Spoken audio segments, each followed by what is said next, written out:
Hello friends, എല്ലാവർക്കും മഴ തോരുന്നുമ്പോൾ എന്ന സീരിയലിൻ്റെ പുതിയൊരു എപ്പിസോഡിലോട്ട് സ്വാഗതം. അപ്പോൾ ഇന്നത്തെ എപ്പിസോഡ് തുടങ്ങുന്നത് നമ്മുടെ ബാലചന്ദ്രനും അലീനയായിട്ട് സംസാരിച്ചുകൊണ്ടിരിക്കുകയാണ്. അപ്പോൾ ബാലചന്ദ്രന് സ്നേഹനിധേനത്തിലെ കാര്യങ്ങളൊക്കെ അറിയാൻ ആഗ്രഹമുണ്ട്. അങ്ങനെ ഓരോ കാര്യങ്ങളായിട്ട് അലീനയോട് ചോദിക്കുകയാണ്. അപ്പോൾ നമ്മുടെ കുഞ്ഞിരാമ മേനോനും പ്രജിത മമ്മിയായിട്ട് എന്താണ് ബന്ധവും ചോദിക്കുകയാണ്.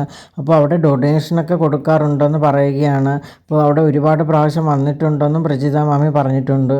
അതെന്താണ് അങ്ങനെ ഇത്രയും ദൂരം താണ്ടി കഴക്കൂട്ടത്ത് വന്ന് കൊടുക്കേണ്ട? ഇവിടെ പാലയിൽ ഇത്രയും ഓർഫനേജ് ഉണ്ട്, നമ്മുടെ എറണാകുളത്തുണ്ട്, കൊല്ലമുണ്ട്. അപ്പോൾ അതൊക്കെ കഴിഞ്ഞ് ഇങ്ങനെ തിരുവനന്തപുരത്ത് കഴക്കൂട്ടത്തുള്ളൊരു ഓർഫനേജിൽ മാത്രം വന്ന് ഡൊണേഷൻ കൊടുക്കേണ്ട കാര്യം എന്താണെന്നൊക്കെ ചോദിക്കുകയാണ്. അത് പോട്ടെ, അത് ഓരോരുത്തരുടെ ഇഷ്ടമായിരിക്കുമെന്ന് ബാലചന്ദ്രൻ പറയുകയാണ്.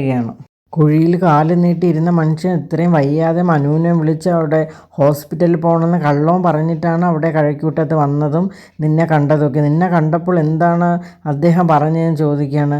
എന്നെ കണ്ടപ്പോൾ സുഖമാണോ ചോദിച്ചു, പിന്നെ എൻ്റെ തലയിൽ തൊട്ട് അനുഗ്രഹിച്ചു എന്നൊക്കെ പറയുകയാണ്. ഓഹോ, അങ്ങനെയൊക്കെ നടന്നല്ലേ? അപ്പോൾ അവിടെ വേറെ കുട്ടികളാരും ഇല്ലേ എന്ന് ചോദിക്കുകയാണ്.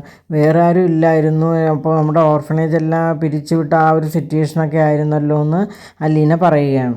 എങ്കിലും അറുത്ത കൈക്ക് ഉപ്പ് തേക്കാത്ത മനുഷ്യനാണ്. പിന്നെ അവസാനമായിട്ട് വന്നതെന്ന് എത്ര രൂപ അവിടെ ഡൊണേഷൻ കൊടുത്തതെന്ന് ചോദിക്കുകയാണ്. 50,000 കൊടുത്തതെന്നാണ് പ്രജിത മമ്മി അന്ന് പറഞ്ഞത്. അപ്പോൾ അതൊക്കെ ഇഷ്ടം പോലെ നടക്കട്ടെ, പൈസ ഉണ്ടായിരിക്കും കൊടുക്കാനായിട്ട്. കൊടുത്തത് നല്ല കാര്യം എന്നാണ് ഞാൻ പറയുന്നത്. അപ്പോൾ സ്വന്തം ഭാര്യയുടെ കാലൊടിഞ്ഞ സമയത്ത് കഴക്കൂട്ടത്തിൽ പോയി ഒരു ഹോം നേഴ്സിനെ തന്നെ കൊണ്ടുവന്ന് ചികിത്സിപ്പിക്കണമെന്ന് അദ്ദേഹത്തിന് ആഗ്രഹം കാണുമായിരിക്കും. അതല്ലേ അങ്ങനെയൊക്കെ ചെയ്തത്. ഇല്ലെങ്കിൽ ഇത്രയും മരിക്കാറായിരുന്ന മനുഷ്യൻ ഇത്രയും ദൂരം താണ്ടി പോകേണ്ട ആവശ്യം എന്താണെന്നൊക്കെ ബാലചന്ദ്രൻ ചോദിക്കുകയാണ്. പക്ഷേ ഒരു കാര്യം കൂടി എനിക്കൊരു ആഗ്രഹം ഉണ്ടായിരുന്നു, പുള്ളിക്കാരെ ഇതെല്ലാം കാണാൻ വേണമായിരുന്നു.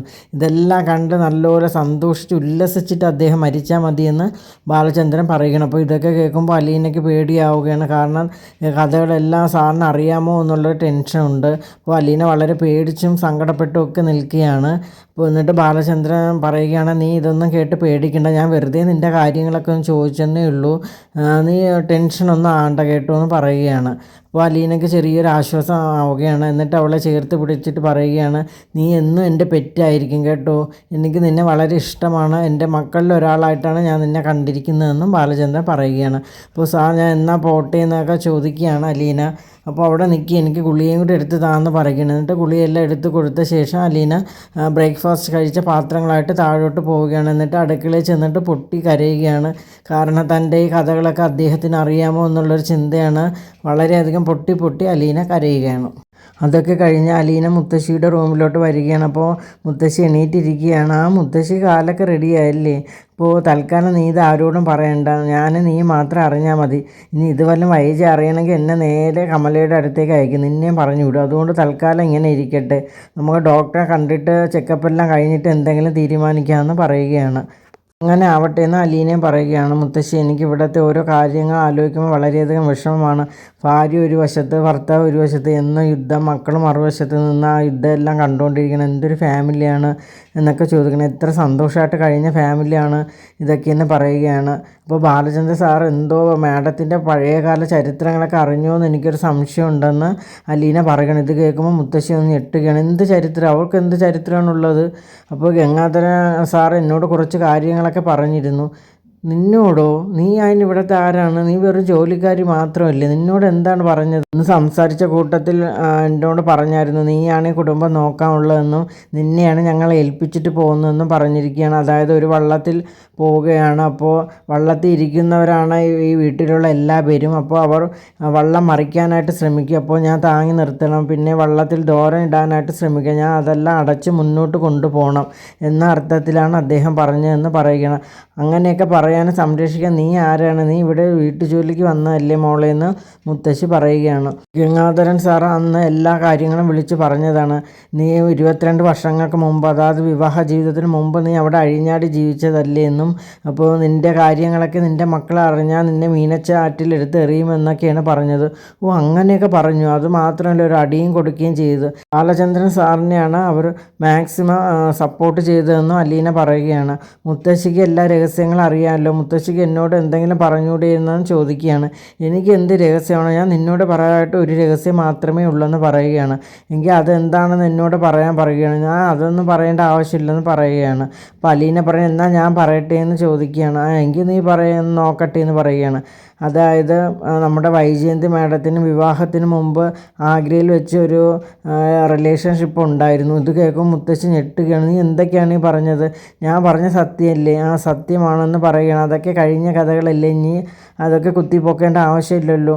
അപ്പോൾ അത് ആരാണെന്ന് അലീന ചോദിക്കുകയാണ്. കാരണം തൻ്റെ അച്ഛനാണല്ലോ. അപ്പോൾ അച്ഛനെക്കുറിച്ച് അറിയാനുള്ള വ്യഗ്രത കൊണ്ട് അലീന കൂടുതൽ കാര്യങ്ങൾ ചോദിക്കുന്നത്. അത് ഗംഗാധരൻ്റെ കൂടെ വർക്ക് ചെയ്യുന്ന ആളാണ്, എനിക്ക് അത്രേ അറിയാവുള്ളൂ, ബാക്കി കാര്യങ്ങളൊന്നും എനിക്കറിയില്ല, അത് അന്നത്തോടെ കഴിഞ്ഞില്ലേ എന്ന് പറഞ്ഞിട്ട് മുത്തശ്ശി കിടക്കാനായിട്ട് പോവുകയാണ്.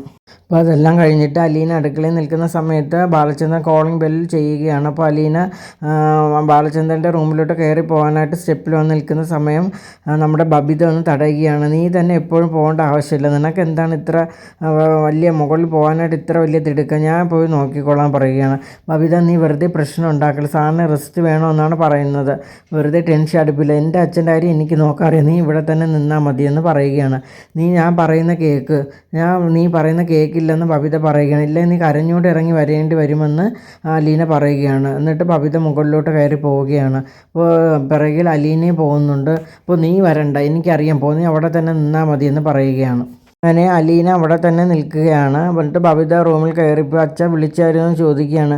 നീയാണോ വന്നത്? ഞാൻ അലീനയല്ലേ വിളിച്ചത്. അലീനയ്ക്ക് അവിടെ അടുക്കളയിൽ ജോലിയുണ്ട്, ഞാൻ വന്നതെന്ന് പറഞ്ഞ് ഇപ്പോൾ എന്താണ് കുഴപ്പം, അച്ഛൻ എന്താണ് ആവശ്യമെന്ന് ചോദിക്കുകയാണ്.